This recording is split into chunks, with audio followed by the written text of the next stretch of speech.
Sure. So good evening, everybody. இன்னைக்கு செஷன்ல நம்ம வந்து பிராண்ட்ஸ்னா என்ன, காப்பிரைட்னா என்ன, ரொம்ப ஈஸியா நம்ம இத பத்தி புரிஞ்சுக்க போறோம் இன்னைக்கு செஷன்ல. So முதல்ல before we start talking about brands, before we start talking about copyright, I thought what are the different types of intellectual property என்னங்கறத நம்ம வந்து ஃபர்ஸ்ட் பாப்போம் அப்படின்னு. Trademarks, patents, copyrights and designs. These are the biggest, most important forms of intellectual property. இது வந்து இந்த terms எல்லாம் வந்து யூஷுவலா வந்து இன்டர்சேஞ்ச் பண்ணி யூஸ் பண்ணுவாங்க. எதுக்கு எது யூஸ் பண்ணணுங்கிறது நிறைய பேருக்கு கன்ஃபியூஷன் இருக்கும். எனக்கு கிளைண்ட்ஸ் வந்து சொல்லுவாங்க, மேம் நான் வந்து ஒரு கதை எழுதிருக்கேன் மேம், அதை பேட்டன்ட் பண்ணிடணும் மேம் அப்படிம்பாங்க. இல்ல மேம் நான் ஒரு பிராண்ட் என்னோட கம்பெனி பேருக்கு வைக்கணும், அதை வந்து நம்ம காப்பிரைட் பண்ணிடலாம்.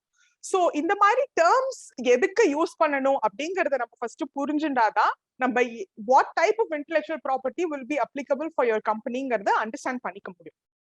So what is a brand?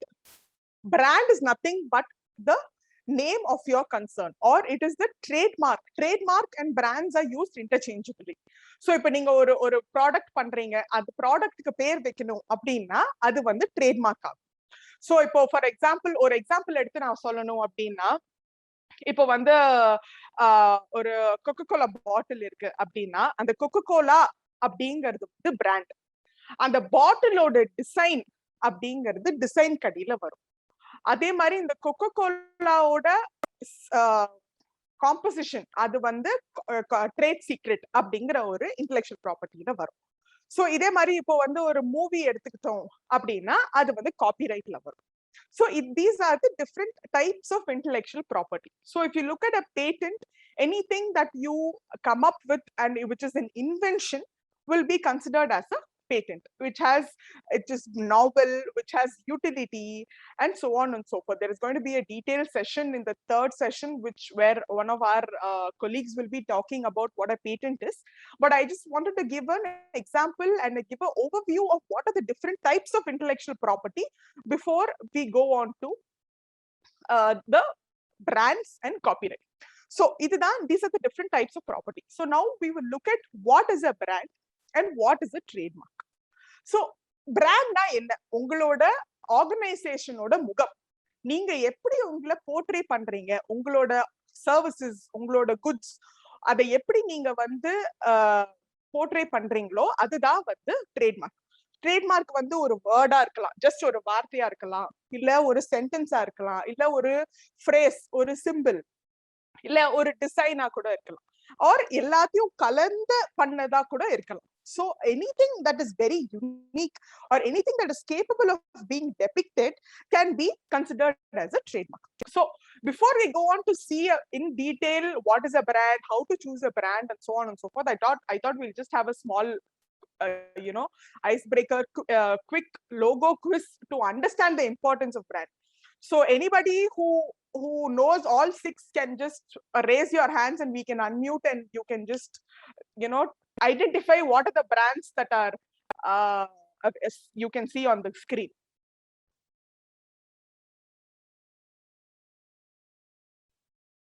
I think the organizers should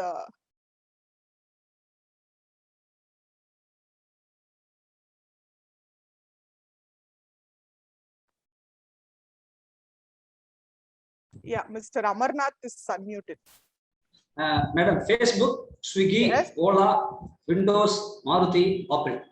Super sir, super, very good. So இதுல இருந்து நமக்கு என்ன தெரியுது? The most important aspect of choosing a brand is the catchiness. So we will look at how to choose a brand and what is the importance of the brand. So importance of a brand என்னது? இப்ப நம்ம ஒரு super மார்க்கெட்குள்ள போறோம் அப்படின்னா எல்லாமே வெள்ளையா ஒரே மாதிரி பேக்கேஜிங்ல இருந்ததுன்னா நமக்கு பிடிச்ச பிராண்ட் எது, நம்ம யூஸ் பண்ண பிராண்ட் எது, நமக்கு பிடிக்காத பிராண்ட் எது, இல்ல நம்ம போன வாட்டி யூஸ் பண்ணிட்டு நல்லா இருந்த பிராண்ட் எது நம்மளால கண்டே பிடிக்க முடியாது. So the importance of a brand is a source identifier. So இந்த ஒரு மார்க்கெட் பிளேஸ்க்குள்ள போனோம்னா okay we have been using this brand for some time, I know that this is a good brand அப்படின்னு நமக்கு ஐடென்டிஃபை பண்ண வைக்கிறது வந்து brands. So நம்மளோட கன்சியூமர்ஸ்க்கு வந்து ஒரு மார்க்கெட் பிளேஸ்ல போய் ஓகே நம்ம வந்து இது வந்து ஒரு நல்ல பிராண்ட், நம்ம இது சூஸ் பண்ணலாம், or this brand is something that we should avoid அப்படின்னு கண்டுபிடிக்க வைக்கிறது தான் that is the most important aspect and important function of a brand. So for an organization it is the face, but for a consumer it is how they identify your goods and services. So this is the importance of a brand. இப்போ நம்ம எப்படி, what are the types of brands, trademarks எப்படி எல்லாம் இருக்கலாம் அப்படின்னு நம்ம பார்க்கலாம். So trademarks முதல்ல words-ஆ இருக்கலாம். words-னா சாதாரணமா ஒரு வார்த்தை. For example, நீங்க ஸ்கிரீன்ல பாக்குறீங்க Infosys or Wipro, Cognizant or Swiggy, இதெல்லாம் just வார்த்தை. ஆனா these can also be protected. Just words-ஆ நம்ம trademark பண்ணலாம். Symbol, like for example, இப்ப இந்த இப்ப நீங்க ஃபர்ஸ்ட் அந்த லோகோ குவிஸ்ல பார்த்த எல்லாமே symbols, அது பார்த்தாலே இந்த பிராண்ட்க்கு நமக்கு recollection இருக்கும். அந்த மாதிரி கேட்சியா இருக்கிற சிம்பிள்ஸும் நம்ம வந்து ட்ரேட்மார்க் பண்ணலாம். அதே மாதிரி slogan, I am loving it அப்படிங்கிறது வந்து இந்த இது மெக்டொனால்ட்ஸோட ஸ்லோகன். அதே மாதிரி இன்டெல் இன்சைட் அப்படின்னு நமக்கு தெரியும். அந்த மாதிரி நிறைய brands they have a slogan which அந்த பிராண்டுக்கு யூஸ் பண்ணும்போது தான் ஹமாரா பஜாஜ் அப்படிங்கிறது இன்னொரு slogan. So the brand oda use பண்ணும்போது அந்த slogan also becomes very very attached to the brand, and even that slogan is considered as a trademark. And shape இத பார்த்தாலே நம்ம எல்லாருக்கும் வந்து இது Coca-Cola bottle அப்படின்னு தெரியும்.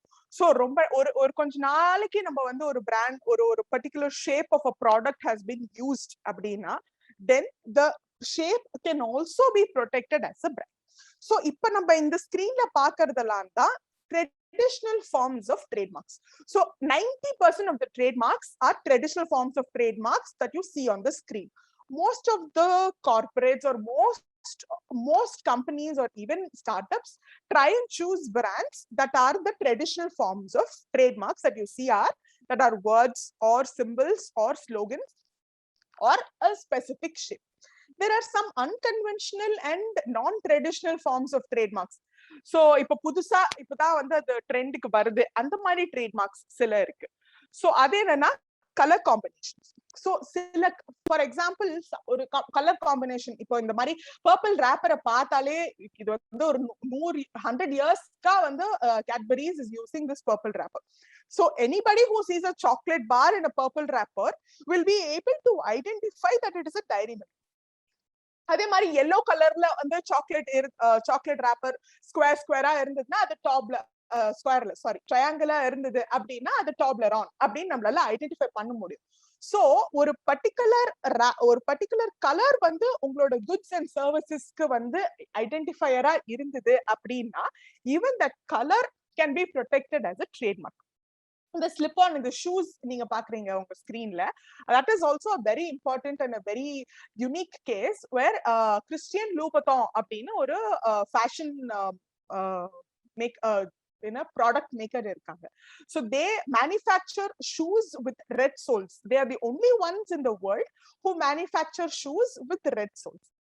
So they filed a trademark application in the US for just the red sole, and they were successful in getting a registration. Even in India, they filed a couple of suits in the Delhi High Court. India la நம்ம காப்பியர்ஸ் என்ன பண்ணாங்க, டெல்லில இந்த Moore market மாதிரி இருக்கிற இடத்துல they started manufacturing இதே மாதிரி shoes with red sole. These shoes are very very expensive, and these shoes cost at least $5,000. So they were selling it for a few thousand of rupees. So they Christian Louboutin filed a case in the Delhi High Court la suit file பண்ணி Delhi High Court வந்து இல்ல இந்த மாதிரி colour combination வந்து இவங்க மட்டும் தான் இந்த உலகத்திலேயே யூஸ் பண்றாங்க, சோ இவங்களுக்கு மட்டும் தான் அந்த ரைட் இருக்கு அப்படின்னு சொல்லி they have stopped these third parties from manufacturing a similar color combination. அதே மாதிரி இந்த Colgate versus Anchor is also a very classic case. So நீங்க பார்த்தாலே உங்களுக்கு தெரியும் ரெண்டும் ஒரே மாதிரி இருக்கு. அதே ரெட், அப்புறம் அந்த ப்ளூவோட இது ஆங்கரோடது வந்து கான்வெக்ஸா இருக்கு, கோல்கேட்டோடது கான்கேவா இருக்கு, அவ்வளவுதான் டிஃபரன்ஸ். இதே மாதிரி இது கோல்கேட் லான்ச் பண்ணோடனே ஆங்கரும் இதே மாதிரி கலர் காம்பினேஷன்ல வச்சு they tried to launch a similar packaging. So Colgate also went in sued Anchor saying, hey, இந்த கலர் காம்பினேஷன் நாங்க தான் யூஸ் பண்ணிட்டு இருக்கோம், எங்களுக்கு தான் இந்த கலர் காம்பினேஷன் பார்த்தா கோல்கேட் தான் வந்து customers will assume that this is Colgate, நீங்களும் இதே மாதிரி கலர் காம்பினேஷன்ஸ் யூஸ் பண்ணக்கூடாது அப்படின்னு சொல்லி they went to the Delhi High Court and they filed a suit for trademark infringement and passing. And they were actually very successful in stopping third parties, especially Anchor, in using the color combination like this. So this is color combinations, and colors can also be protected as trademarks. This is one set of unconventional trademarks. Moving on, a much more interesting form of trademark is a sound mark. So I'm just going to play the sound here, which you'll be able to hear.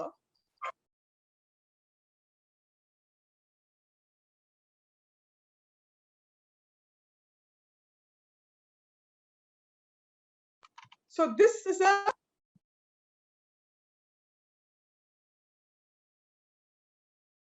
இது வந்து if you have a very unique jingle, or if you have a 30-second sound that you want to protect, which is very unique, இதே மாதிரி நிறைய இந்த NGM ஓட lion roar, அதே மாதிரி Windows ஓட ஓபன் பண்ணும்போது வர சவுண்ட், நோக்கியாவோட 30-second ringtone, அந்த மாதிரி எல்லாம் they filed it as a trademark. So even this can be protected as a trademark.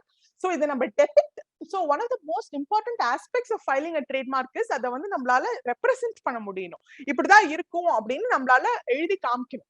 So when we file a sound mark application, it will be filed as a musical notation. So இந்த musical notation மாதிரி போட்டு எந்த எந்த இன்ஸ்ட்ருமெண்ட்ல நம்ம பண்றோம் அப்படிங்கறத வந்து it has to be depicted. And next, another interesting form of trademark that can be protected is a store layout. So இது வந்து பார்த்தாலே உங்களுக்கு தெரியும், இது வந்து ஒரு ஆப்பிள் ஸ்டோரோட லேஅவுட். ஸோ இந்தியால இருக்கட்டும், சைனால இருக்கட்டும், யூஎஸ்ல இருக்கட்டும், எங்க போனாலும் நம்ம if we go to an Apple store, it will look uniform. This is how everything will be displayed across the world. There is a particular uniformity in the manner in which they are placing their products and they are exhibiting their products. So even this can be protected as a trademark. Even in India, we have got registrations for many, ஒரு beauty சலூனுக்கு வந்து எந்த சலூனுக்குள்ள இந்தியாக்கு போனாலும் ஒரே மாதிரி தான் இருக்கும். So அவங்க file பண்ணி they've gotten a registration. அதே மாதிரி ஹெல்த் அண்ட் க்ளோ அப்படின்னு ஒரு காஸ்மெட்டிக் செயின் இருக்கு, அவங்களோட ஸ்டோர்ஸுமே ஒரே மாதிரி தான் இருக்கும், எங்க போனாலும் சரி இதே ஒரு மாதிரி என்டர் ஆனோடனே லெஃப்ட் சைட்ல இது இருக்கும், ரைட் சைட்ல அது இருக்கும், யூனிஃபார்மிட்டி இருக்கும். So they have also filed an application for their store layout, and they've gotten a registration for the store layouts as well. So this is also another innovative and unconventional form of trademark that are protected. And this is a very interesting form which is also not done in India. இந்தியால இது வரைக்கும் யாருமே smell mark வந்து file பண்ணது கிடையாது, ப்ரொடெக்ஷனும் கொடுத்தது கிடையாது. ஆனா யூஎஸ்ல வந்து இந்த பிளே டோங்கிறது, இந்த குழந்தைங்க விளையாடுறதுக்கு இந்த கிளே மாதிரி இருக்கும், சோ அதுக்கு வந்து அவங்க வந்து ட்ரேட்மார்க் ஃபைல் பண்ணி அவங்க அதை டிஸ்கிரைபும் பண்ணியிருந்தாங்க, எப்படி இருக்கும், எப்படி ஸ்மெல் இருக்கும் அப்படின்னு சொல்லிட்டு. இதுல பாத்தீங்கன்னா the mark is a scent of a slightly lavender அப்படின்னு சொல்லி அந்த ஸ்மெல்ல டிஸ்கிரைப் பண்ணியிருப்பாங்க.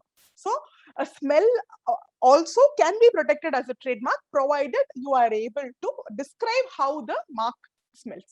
In India, this is though possible, nobody has tried it yet. Celebrity trademarks அப்படின்னா அவங்களோட நிறைய செலிபிரிட்டிஸ் வந்து அவங்களோட பிராண்ட் வச்சே, அவங்களோட பேர் வச்சே வந்து பிராண்ட் கிரியேட் பண்ணி அவங்களோட their own business which they are endorsed. For example Hrithik Roshan வந்து HRX அப்படிங்கிற பிராண்ட் வந்து அவரோட பிராண்ட், அவரோட பேர் வச்சே அவங்க அதை அடாப்ட் பண்ணி அவங்க they are promoting the brand. Similarly, Virat கோலியோட பிராண்ட் வந்து ராங், அனுஷ்காவோடது அவங்க நுஷ், அந்த மாதிரி இதெல்லாம் these are also new trademarks that are promoted by the celebrities, which sometimes form part of their celebrities name itself. Certification marks are very restrictively given only to certain organizations. These are, for example, if the silk mark appadina, the silk board will apply for the application to say that if the product contains, it is basically certifies the nature and origin of the product. So இப்ப silk mark இருக்க ஒரு புடவைல அப்படின்னா அது நல்ல பட்டு புடவை அப்படின்னு தெரியும். So இந்த மாதிரி certification marks are not granted to everybody. but only to organizations who have the authority to certify certain products. So if a Bureau of Indian Standards வந்து இந்த BIS ஓட லோகோக்கு they can apply for a trademark and get a registration. And இப்போ வந்து இந்த BIS ஓட logo வந்து ஒரு ப்ராடக்ட்ல இருக்குன்னா ஓகே இது தரமான ப்ராடக்ட் அப்படின்னு நமக்கு தெரியும். These are all called certification marks. So இந்த அக்மார்க் இப்ப அக்ரிகல்ச்சரல் ப்ராடக்ட்ஸ் எல்லாம் வந்து இப்ப அக்மார்க் நெய் அக்மார்க் முத்திரை இருந்ததுன்னா அந்த நெய் ஒரு நல்ல நெய், டால்டா கலக்காத நெய் அப்படின்னு நமக்கு தெரியும். So இந்த மாதிரி certification marks are also a type of trademark which designates, which certifies the quality of a product. Those are certification marks. So நம்ம இப்போ வரைக்கும் என்னெல்லாம் டைப்ஸ் ஆஃப் ட்ரேட்மார்க்ஸ் இருக்கு அப்படின்னு பார்த்தாச்சு. இப்போ எப்படி ஒரு பிராண்டை நம்ம சூஸ் பண்ணணும் அப்படின்னு பார்க்கலாம். யூஸ்வலா இப்போ ஒரு பிராண்ட், இப்போ நம்ம ஒரு புதுசா ஒரு பிசினஸ் ஆரம்பிக்கிறோம் அப்படின்னா நம்மளோட மார்க்கெட்டிங் டீம் என்ன சொல்லுவாங்க, டக்குன்னு ஞாபகம் வச்சுக்கிற மாதிரி ஒரு பேரை யோசிங்கப்பா, சும்மா இந்த 4-5 புரியாத வார்த்தைக்கெல்லாம் போட்டு வாயிலேயே நுழையாத பேர்லாம் யோசிக்காதீங்க. இப்போ நம்ம ஒரு லெமன் ஜூஸ் ஸ்டால் ஓபன் பண்றோம் அப்படின்னா ஓகே லெமன் ஷாப் அப்படின்னு வைங்கப்பா, அப்பதான் அது லெமன் ஜூஸ் ஷாப்னு நமக்கு கரெக்டா தெரியும், அப்படி வைங்க அப்படிம்பாங்க மார்க்கெட்டிங் டீம். ஆனா எங்களை மாதிரி லாயர்ஸ் என்ன சொல்லுவாங்க, நீங்க லெமன் ஜூஸ் ஷாப்புக்கு லெமன் ஷாப்னு பேர் வச்சீங்கன்னா what is the purpose of a trademark? The purpose of a trademark is to have exclusivity. எக்ஸ்க்ளூசிவிட்டினா என்ன, தனித்தன்மை. நம்மள பத்தி நம்ம மட்டும்தான் அந்த பிராண்டை யூஸ் பண்ணலாம். இப்ப நம்ம ஃபர்ஸ்ட் லோகோ குவிஸ்ல பார்த்தோம் இல்லையா, ஃபேஸ்புக், அப்புறம் வந்து அந்த ஸ்விக்கி, இதெல்லாம் வேற யாராவது யூஸ் பண்ணா ஃபேஸ்புக்கும் ஸ்விக்கியும் சும்மா இருப்பாங்களா? Even though they don't use it for anything else, or they might use it for, இப்ப ஸ்விக்கி வாட்சஸ் பண்றோம் நம்ம, ஓகே பண்ணலாமா? கிடையவே கிடையாது. ஏன்னா these are all brands that are, இதுக்கு ஸ்விக்கிக்கு முன்னாடி நம்ம ஸ்விக்கிக்கு பத்தி கேள்விப்பட்டிருக்க மாட்டோம், ஃபேஸ்புக்கு முன்னாடி நம்ம ஃபேஸ்புக் பத்தி கேள்விப்பட்டிருக்க மாட்டோம். So these are all brands that are inherently distinctive. That is, இதுக்கு முன்னாடி நம்ம கேள்விப்படாம இது நம்ம வந்து இத பத்தி ரொம்ப இந்த பிராண்ட் ஓனர் அதை இன்ட்ரோடியூஸ் பண்ணும்போதுதான் அந்த பிராண்ட் பத்தியே நம்ம கேள்விப்பட்டிருப்போம். So that is the most recommended and most sought after type of brand, which is an invented brand or an inherently distinctive brand. அதுதான் நம்ம ரைட் சைட் கார்னர்ல ஸ்விக்கி, ஜொமேட்டோ, கொடாக், இதெல்லாம் வந்து நம்ம முன்னாடி கேள்விப்படாம அவங்களே கண்டுபிடிச்ச word, invented word. That is the most recommended form of brand, which has easy brand recollection and you have the ability to stop third parties from not copying your brand. Okay, அப்படி அவ்வளவு யோசிச்சு கண்டுபிடிக்க முடியல அப்படின்னா second comes arbitrary mark. Arbitrary மார்க்னா என்ன, லட்சக்கணக்கா கோடிக்கணக்கான வார்த்தைகள் நம்ம தமிழ், இங்கிலீஷ் எல்லா லாங்குவேஜ்லயும் இருக்கு. அதுல இருந்து நம்மளோட குட்ஸ் அண்ட் சர்வீசஸ்க்கு சம்பந்தமே படாம ஒரு மார்க் எடுங்க. இப்போ நீங்க ஸ்கிரீன்லயே பாக்குற மாதிரி இண்டிகோ என்ன, இண்டிகோனா ஒரு கலர், இண்டிகோக்கும் ஏர்லைன்ஸ்க்கும் சம்பந்தமே கிடையாது. So that is called an arbitrary mark. அதே மாதிரி Apple is also another classic example of an arbitrary mark. Apple is a fruit. It has no connection, anything whatsoever when it comes to mobile phones or tabs or anything. So arbitrary mark அப்படின்னா already வார்த்தை புதுசா நம்மளால கண்டுபிடிக்க முடியல, ஆனா already ஒரு வார்த்தை இருக்கு, ஆனா அதுக்கும் நம்ம பண்றதுக்கும் சம்பந்தமே இல்லாம இருக்கிறது தான் ஆர்பிட்ரரி மார்க். ஓகே, அப்படியும் வேணாம் அப்படின்னா ஓகே, அடுத்த வருது சஜஸ்டிவ். சஜஸ்டிவ்னா என்ன, நம்ம என்ன பண்றோங்கிறத லேசா தெரியற மாதிரி பண்ற பிராண்ட் தான் சஜஸ்டிவ். இப்ப பர்கர் கிங் அப்படின்னா ஓகே இவங்க பர்கர் தான் விற்கிறாங்க, அப்ப பர்கர் ஷாப் அப்படின்னா அது இவங்க பர்கர் கடை ஆயிடும். பட் பர்கர் கிங்ங்கிறது வந்து it is suggesting what they are doing but not describing what they are doing. Similarly, Infosys is a combination, informationையும் சிஸ்டமையும் கம்பைன் பண்ணதா Infosys.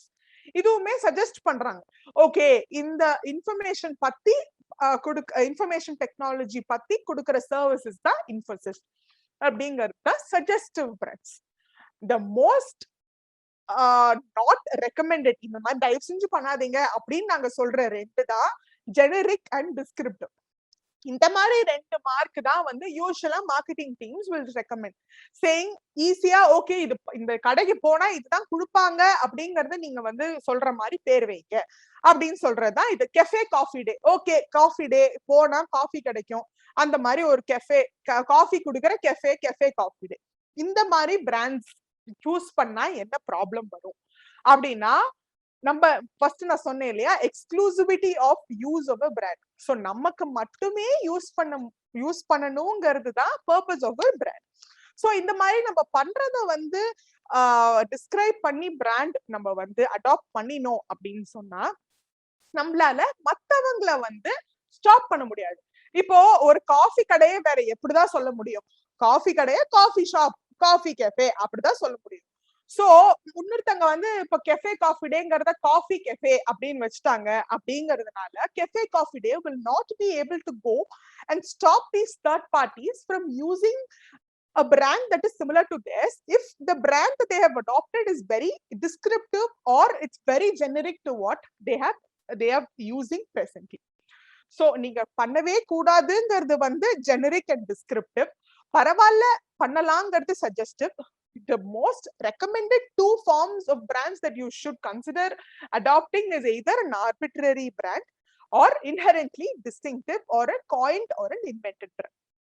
So இப்படிதான் பண்ணணும். சோ இப்ப ஓகே, நீங்க வந்து இப்போ ஒரு பிராண்ட கண்டுபிடிச்சிட்டீங்க, you decided on a few names. இப்போ உடனே ஓகே லான்ச் பண்ணி நம்ம அதுக்கு பேர் வச்சிடலாமா உங்க பிசினஸ்க்கு?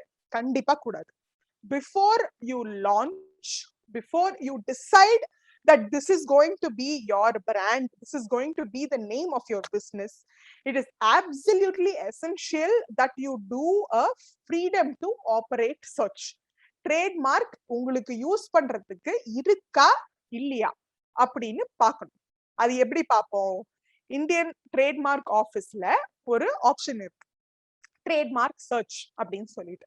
அதுல நீங்க இப்போ ஃபார் எக்ஸாம்பிள் நீங்க ஒரு துணி கடை ஆரம்பிக்கிறீங்க அப்படின்னா இந்த பர்டிகுலர் ஒரு கேட்டகரி ஒன்று இருக்கு.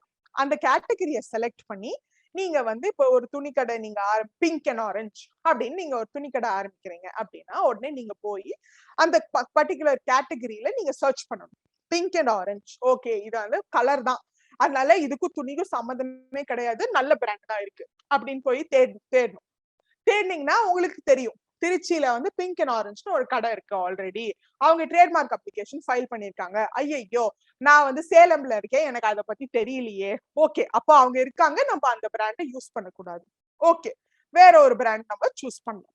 சோ இந்த மாதிரி நீங்க before you start using a brand you should always ensure that you do a trademark search. நீங்க ட்ரேட்மார்க் சர்ச் வந்து ரொம்ப ஈஸி. ட்ரேட்மார்க் ஆஃபீஸ் வெப்சைட் குள்ள போய் நீங்களே பண்ணலாம். எங்க மாதிரி லாயர்ஸ் எல்லாம் தேவையே கிடையாது உங்களுக்கு. நீங்களே சர்ச் பண்ணலாம். கூகுள் பண்ணுங்க, முதல்ல கூகுள் பண்ணி பாருங்க யாராவது இருக்காங்களா. ஆல்ரெடி இருக்காங்க அப்படின்னா please ensure that you don't go and try using a brand that is already existing. It is absolutely essential that you move away from already existing conflicts and you always adopt a brand that is not used by anybody else in relation to the goods or services that you want to use it for. So இப்ப நம்ம கொஞ்சம் ஒரு 2-3 cases பார்க்கலாம், examples of how people adopted a brand that was similar to an already existing brand and had problems. So இது ஒரு ரொம்ப இன்ட்ரெஸ்டிங்கான dispute. எல்லாரும் பேப்பர்ல படிச்சிருப்பீங்க, தலப்பா கட்டு versus தலப்பா கட்டி, யார் ஒரிஜினல் அப்படின்னு யாருக்காவது தெரியுமா? anybody here?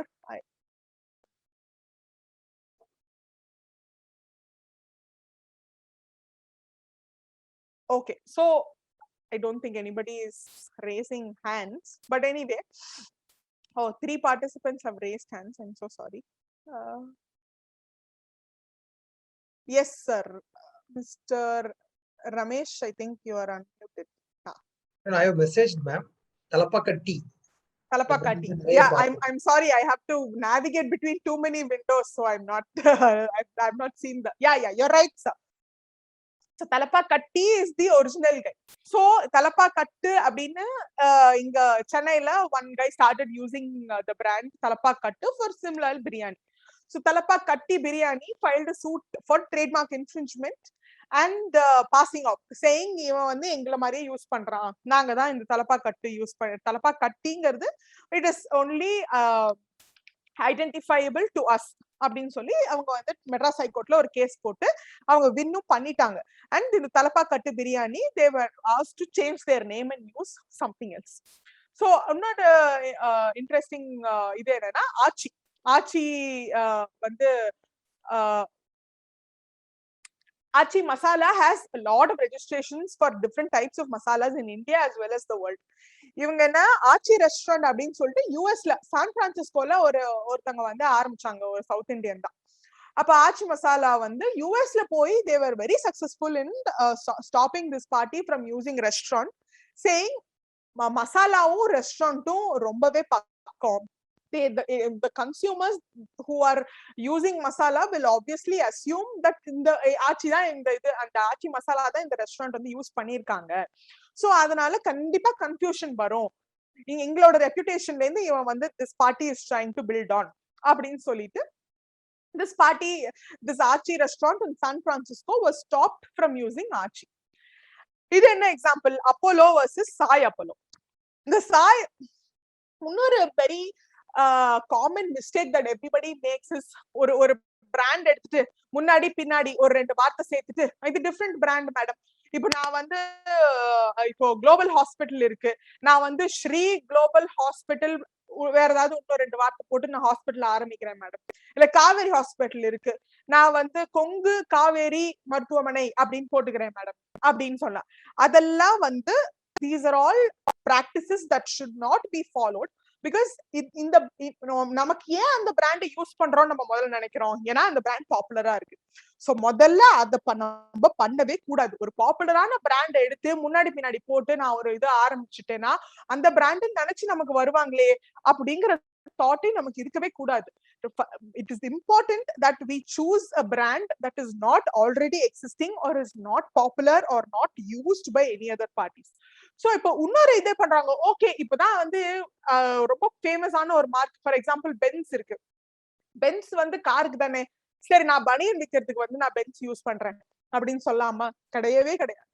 It is even though a brand is not used in relation to a particular வந்து பென்ஸ் வந்து இப்போ மெர்சிடிஸ் வந்து பனியன் ஜெட்டி விற்கிறது கிடையாது. அப்படினாலுமே அந்த பிராண்டோட குட்வில் ரெப்யூட்டேஷன் வந்து will spill over to all other goods. So இப்போ இது என்னன்னா விஐபி வந்து பென்ஸ் அண்டர்வேர் வந்து they started selling. அப்ப என்ன பண்ணாங்க, மெர்சிடிஸ் போய் they went and filed a case before the Delhi High Court saying இதே மாதிரி எங்களோட brand is Benz, it is a invented word, it has no meaning, so they are using it in relation to innerwear, so please stop them from using it அப்படின்னு சொல்லிட்டு அப்ப Delhi High Court வந்து they were very successful, and Mercedes was very successful and they stopped VIP from manufacturing innerwear in the name of Benz.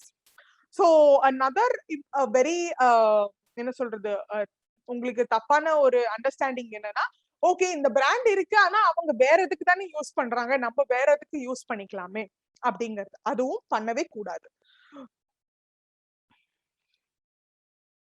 இது வந்து Coimbatore example, where Sri Annapoorna is a very famous restaurant in Coimbatore. I think உங்க எல்லாருக்குமே தெரிஞ்சிருக்கும். அவங்க they have a registration for restaurant. அப்ப திருப்பூர்ல ஒருத்தங்க வந்து SREங்கிறத வந்து SHRI அப்படின்னு போட்டுட்டு முன்னாடி திருப்பூர் போட்டுட்டு அன்னபூர்ணான்னு யூஸ் பண்ண ஆரம்பிச்சிட்டாங்க. அப்ப வந்து இந்த அன்னபூர்ணா போய் கேஸ் போட்டு அவங்க வந்து they got an injunction. அவங்க இன்ஜங்ஷன் வாங்கியும் இந்த Tiruppur Sri Annapoorna continued using the mark. So அவங்க போலீஸ்ட்டு போய் இங்க பாருங்க நாங்க இன்ஜங்ஷன் வாங்கிட்டோம், அப்படியும் வந்து அவங்க யூஸ் பண்ணிருக்காங்கன்னு police filed FIR against the owner and they were forced to stop use of Shri Annapurna. So these are all examples I want to state to show how not to alter an already existing brand or add prefix or suffix. முன்னாடி பின்னாடி 2 வார்த்தை போட்டா அது டிஃபரெண்டான brand ஆயிடுமே அப்படிங்கிற ஒரு common misconception இருக்கக்கூடாதுங்கிறதுக்காக தான் இந்த எக்ஸாம்பிள்ஸ்லாம் நான் காமிக்கிறேன்.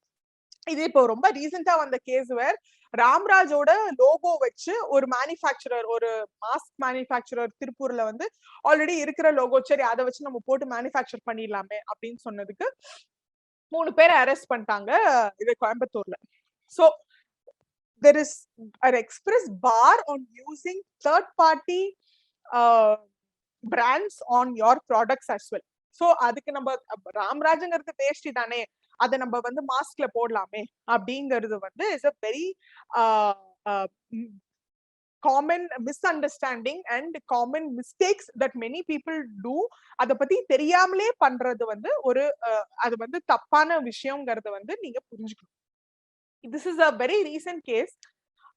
டெய்லி பாஸ்கெட் வந்து கோயம்புத்தூர் பேஸ்ட் ஒரு ஸ்டார்ட் அப். ஸோ அவங்களுக்கு வந்து பிக் பாஸ்கெட் வந்து இன்னொரு இந்த கிராசரி டெலிவர் பண்ற ஒரு மொபைல் அப்ளிகேஷன் வெப்சைட் எல்லாம். ஸோ டெய்லி பாஸ்கெட்டும் அதே மாதிரி தான். ஸோ நீங்க மொபைல் அப்ளிகேஷன்ல வந்து இது வேணும் அது வேணும்னு ஆட் பண்ணி இது பண்ணிட்டீங்கன்னா they will come and deliver it. So the nature of service that the business that these people render are the same.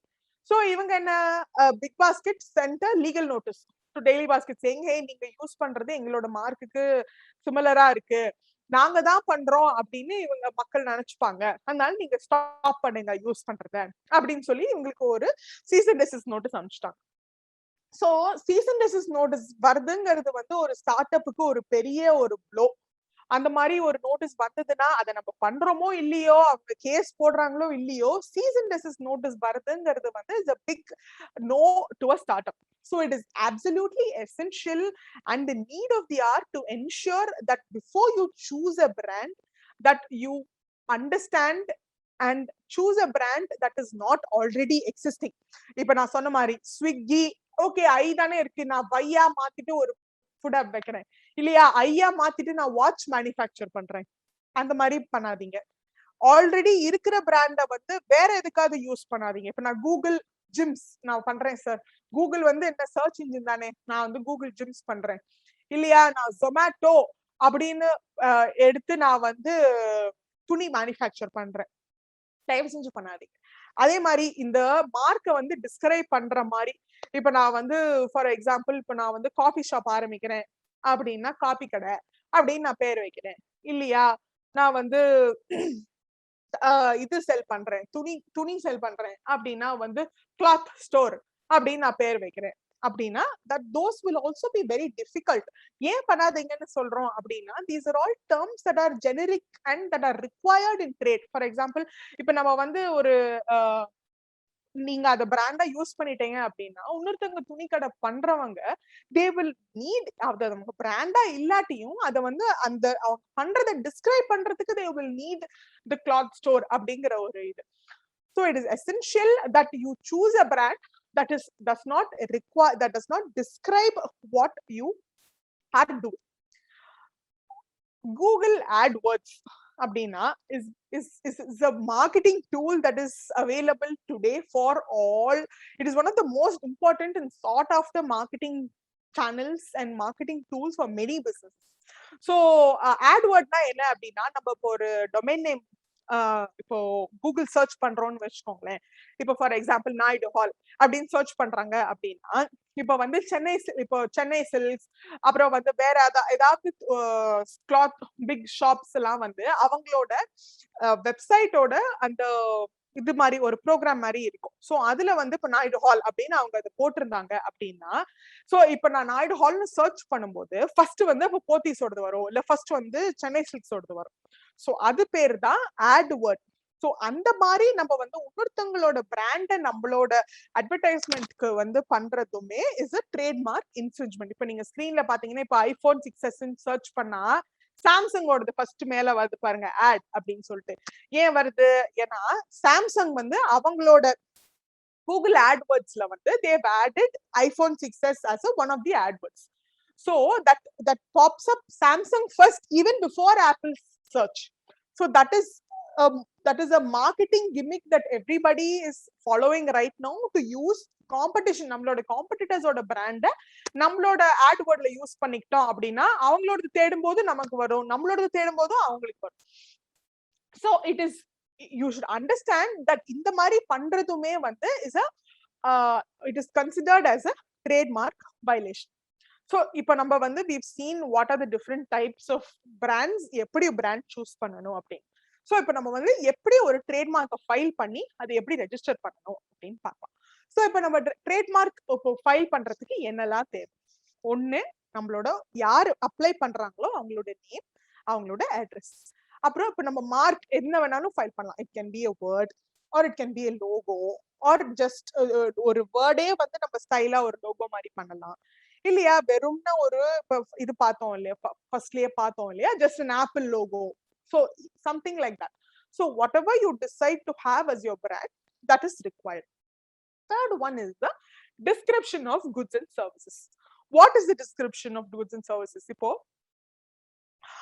இந்தியால வந்து இப்போ உலகத்துல இருக்கிற எல்லா குட்ஸ் எல்லா சர்வீசஸுமே 45 கிளாஸா பிரிச்சிருக்காங்க. சோ இப்போ ஃபார் எக்ஸாம்பிள் இப்போ வந்து நம்ம மெடிசின் பண்றோம் அப்படின்னா அது ஒரு பர்டிகுலர் கேட்டகரி 5 அப்படின்னு வரும். இல்ல நம்ம ஸ்டேஷனரி பண்றோம் அப்படின்னா அது கேட்டகரி 16 அப்படின்னு வரும். நம்ம வந்து என்டர்டெயின்மெண்ட் சர்வீசஸ் கொடுக்க போறோம் அப்படின்னா அது கேட்டகரி 41ல வரும். நம்ம லீகல் சர்வீஸ் கொடுக்குறோம் அப்படின்னா கேட்டகரி 45ல வரும். சோ இந்த மாதிரி உலகத்துல இருக்கிற எல்லா குட்ஸ், எல்லா பொருட்கள், எல்லா சர்வீசஸ் எல்லாமே 1 to 45 கேட்டகரிஸா பிரிச்சிருக்காங்க. So that will come under the description of goods and services. அதுக்கப்புறம் date of use of the mark. So date of use of the mark என்னன்னா நம்ம trademark file பண்ணும்போது there are many you can file it as a somebody is raising the hand. Can we have all questions after the session, please? Yes, sir. Rajkumar sir.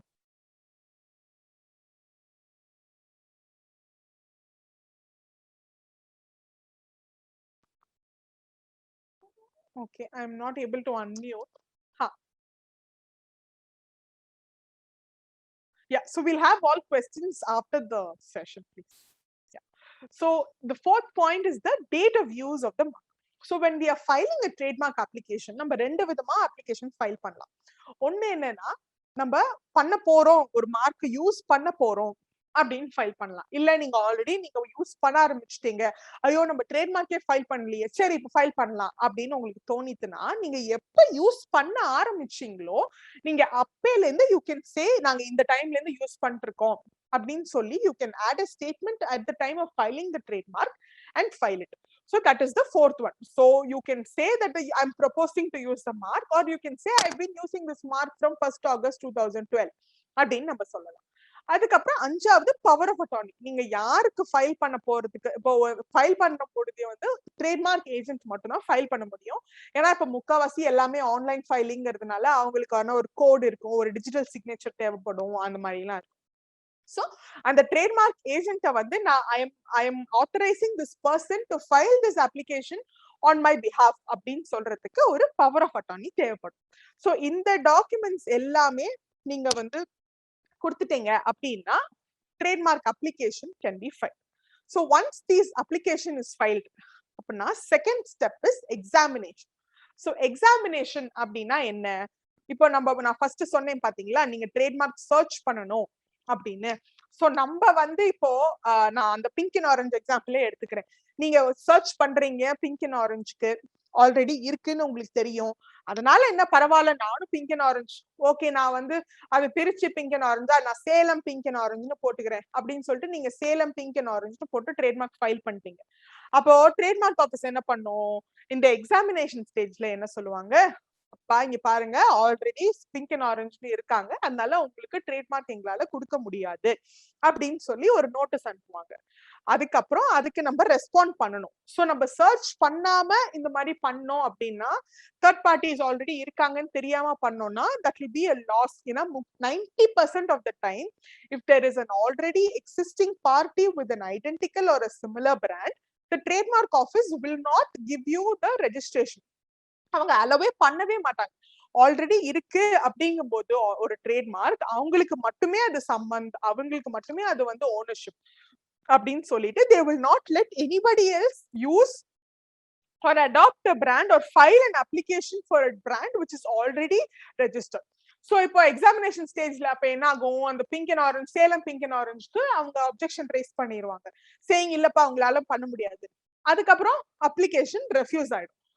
அப்போ உங்களுக்கு வந்து suppose நீங்க அது இல்லாம ஒரு யூனிக்கான வேற ஒரு பிராண்ட், ஆல்ரெடி இல்லாத பிராண்ட் நீங்க எடுத்துக்கிட்டீங்கன்னு வச்சுக்கோங்களேன், கிரியா அப்படின்னு சொல்லிட்டு ஒரு இந்த பிராண்ட் கிடையாது, க்ளோதிங் பிராண்ட் இல்ல. சோ நீங்க கிரியா அப்படின்னு 25ல க்ளோதிங்க்கு ஃபைல் பண்றீங்க, யாருமே இல்ல அப்படின்னா உடனே நேரா போய் the trademark will be accepted and it will be advertised in the trademarks journal.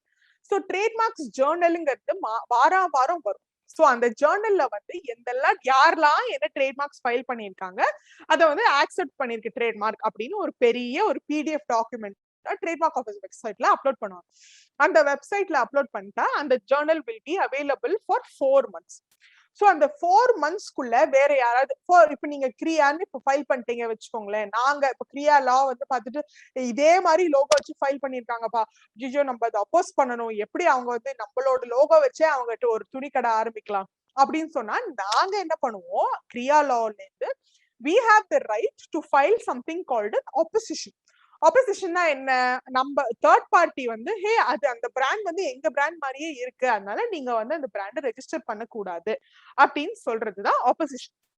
So நம்ம ஃபைல் பண்ணி அது ஆக்செப்ட் ஆகி ஜேர்னல்ல வந்த உடனே, ஆக்செப்ட் ஆகுறதுக்கு முன்னாடி ட்ரேட்மார்க் ஆபீஸ் வந்து ஒரு தடவை எக்ஸாமின் பண்ணுவாங்க. ஆக்செப்ட் ஆனதுக்கு அப்புறம் பப்ளிக் ஃபுல்லா யாரெல்லாம் பிராண்ட் ஓனர்ஸோ அவங்க எல்லாரும் வந்து எக்ஸாமின் பண்ணி அவங்களுக்கு விருப்பமான பிராண்ட் எதெல்லாம் இருக்கோ அதெல்லாம் அப்போஸ் பண்ணுவாங்க. சோ அப்படி அப்போஸ் ஆச்சுன்னா அது ஒரு தனி ப்ரொசீடிங். அப்படி அப்போஸ் ஆகாம 4 மாசம் முடிஞ்சுது அப்படின்னா நமக்கு ஒரு ட்ரேட்மார்க் ரெஜிஸ்ட்ரேஷன் சர்டிபிகேட் கையில வரும். ரெஜிஸ்ட்ரேஷன் வந்து 10 வருஷத்துக்கு வேலிட். சோ நம்ம என்னைக்கு ஃபைல் பண்ணோமோ அன்னில இருந்து 10 வருஷத்துக்கு valid. So for example 1st August 2021 நம்ம ஒரு அப்ளிகேஷன் ஃபைல் பண்றோம் அப்படின்னா அது ரெஜிஸ்டர் ஆயிடுச்சு அப்படின்னு சொன்னா 1st August 2031 வரைக்கும் that registration will be valid. So இதுதான் வந்து as an example of how a trademark journal publication looks like. இந்த மாதிரி so இதுல பாத்தீங்கன்னா ஜேர்னல் நம்பர் இருக்கும், ஜேர்னல் இது இருக்கும், டேட் இருக்கும், என்ன பிராண்ட்னு தெரியும். இது பாத்தீங்கன்னா ஒரு ரொம்ப யூனிக்கான பிராண்ட் டக்கவே அப்படின்னு சொல்லிட்டு, டக்குன்னு ஒரு டக்குன்னு ஒரு இங்கிலீஷ் ஒரு தமிழ் இதுவும் இருக்கும், ஒரு இங்கிலீஷ் ஒரு இது இருக்கும். It's very unique and very nice brand. So இது வந்து நம்ம லோகோவும் ஃபைல் பண்ணிருக்கோம், வேர்டாவும் ஃபைல் பண்ணிருக்கு. இது என்னைக்கு ஃபைல் பண்ணிருக்கு, அப்ளிகேஷன் வந்து 25/6/2021 ஃபைல் பண்ணிருக்கோம். ஒண்ணுமே அப்ஜெக்ஷனே இல்ல, ரொம்ப யூனிக்கான பிராண்ட் அப்படின்னோட within 1 month இது ஆக்செப்ட் ஆயிடுது. 26th July 2021 ஆக்செப்ட் ஆகி பப்ளிஷ் ஆயிருக்கு. So 26th November, so July, August, September 26/11. So November மாசம் 26ஆம் தேதி வரைக்கும் யாரும் வந்து ஒப்போசிஷன் ஃபைல் பண்ணல அப்படின்னா இந்த மார்க் வந்து ரெஜிஸ்டர் ஆயிடும். ஸோ ரெஜிஸ்டர் ஆச்சுன்னா இந்த மாதிரி வந்து ஒரு ரெஜிஸ்ட்ரேஷன் சர்டிபிகேட் கொடுப்பாங்க, where which will have all the details of the brand, யார் ஃபைல் பண்ணிருக்காங்க, எப்போ ஃபைல் பண்ணிருக்காங்க, இன்னைக்கு ரெஜிஸ்டர் ஆயிடுது, இதுதான் வேலிடிட்டி அப்படின்னு சொல்லி இந்த ரெஜிஸ்ட்ரேஷன் சர்டிபிகேட் கொடுப்பாங்க. So one of the most common misconception, புரியாதது என்ன அப்படின்னா எப்போ வந்து ஆர் யூஸ் பண்ணலாம், எப்போ வந்து டிஎம் யூஸ் பண்ணலாம் அப்படிங்கிறது வந்து ரொம்ப ரொம்ப காமன் குவெஸ்டின். ஸோ டிஎம் எப்ப யூஸ் பண்ணலாம் அப்படின்னா ட்ரேட்மார்க் அப்ளிகேஷன் ஃபைல் பண்ணாதான் நீங்க டிஎம் யூஸ் பண்ணலாம் அப்படின்னு நிறைய பேர் ஆன்லைன்ல போட்டிருக்காங்க. நிறைய பேர் மிஸ்கன்செப்ஷன் இருக்கு, நிறைய பேர் சொல்லியிருப்பாங்க. அதெல்லாம் எதுவுமே கிடையாது. You have come up with a brand, you do not have to file a trademark application, you don't have to file any documentation anywhere before any government. The minute you are convinced that there are no conflicts, the minute that you know for a fact that this is going to be your brand, start using TM, which means that you're asserting rights over that brand. It is not essential for you to have an application or have a registration to use TM. So இப்போ ஒரு brand எடுத்துட்டீங்க அப்படின்னா நீங்க வந்து search எல்லாம் பண்ணியாச்சு, எல்லாம் பண்ணியாச்சு, ஆனா நீங்க இன்னும் அப்ளிகேஷன் ஃபைல் பண்ணலனாலும் நீங்க டிஎம் யூஸ் பண்ணலாம். ஆனா R is only after you get a registration. So register application file பண்ணி அது எக்ஸாமின் ஆகி ஜேர்னல் முடிச்சு 4 மாசத்துக்கு அப்புறம் உங்களுக்கு ரெஜிஸ்ட்ரேஷன் வந்ததுக்கு அப்புறம் தான் நீங்க இந்த ஆர் யூஸ் பண்ணலாமே தவிர அதுக்கு முன்னாடி யூஸ் பண்ணா அது criminal offence. And the trademark office or even the high court has the cognizance. அவங்க பாருங்களே யூஸ் பண்றாங்க, அவங்களுக்கு ரெஜிஸ்ட்ரேஷன் இருக்கா இல்லையான்னு அவங்களாவே பார்த்து உங்களுக்கு உங்க மேல கிரிமினல் கேஸ் போடுறதுக்கான பவர்ஸ் இருக்கு. So never use R until you have a trademark registration. So this இப்போ நம்ம பார்த்தது வந்து இந்தியால எப்படி trademark registration வாங்கணும் அப்படிங்கிறது. One of the most important aspects or a principle of trademark that you have to understand is trademark rights வந்து இப்போ இந்தியால நம்ம ஃபைல் பண்ணி இந்தியால யூஸ் பண்ணோம் அப்படின்னா அது இந்தியாவுக்கு மட்டுமே தான் அது உங்களுக்கு ப்ரொடெக்ஷன் கொடுக்கும். இப்போ நீங்க வந்து யூஎஸ்ல யூஸ் பண்ண போறீங்க, இல்ல நீங்க வந்து சிங்கப்பூர்ல யூஸ் பண்ண போறீங்க, outside of India wherever you want to launch, wherever you want to use the brand, you have to protect your brand in that territory.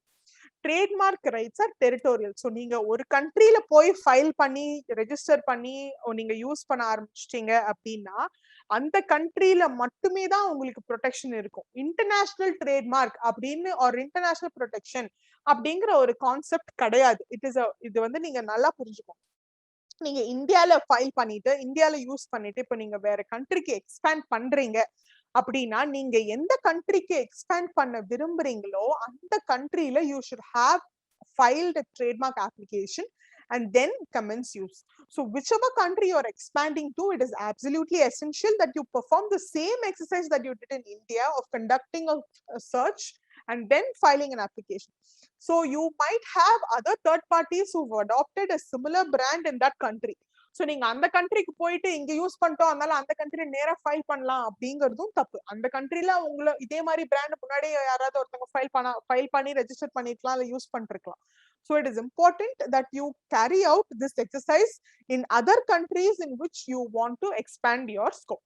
So Madrid filing is an easy or much more newly introduced form of filing to cover many countries.